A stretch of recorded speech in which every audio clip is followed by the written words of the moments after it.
عليكم ورحمة الله وبركاته. ازيكم عاملين ايه؟ يا رب تكونوا كويسين.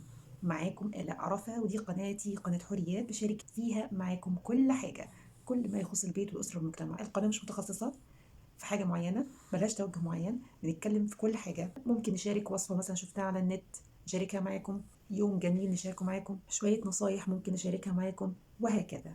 فيديو النهاردة جاية أشارك معاكي حاجة أغلبنا كمحجبات بتحصل لنا وبتبقى محرجة كتير، خصوصا للبنات اللي متعودة انها تحط دبابيس في الطرحة. النهارده جاي اقولك على طريقة بديلة لو الدبوس بتاع الطرحة بتاعك وقع.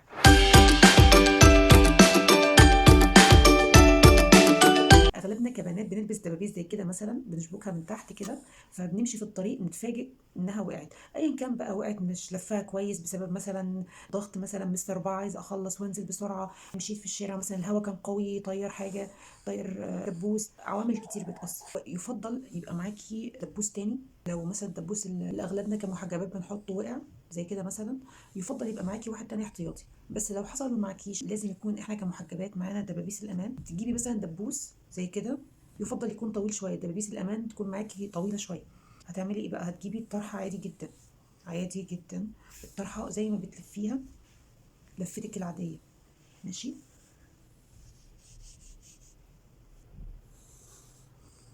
دبوسك ماشي، بتضمي الطرفين على بعض، ماشي. الدبوس بتدخليه يجيب الطرفين يخليهم ايه، حاجه واحده، يخليهم حاجه واحده.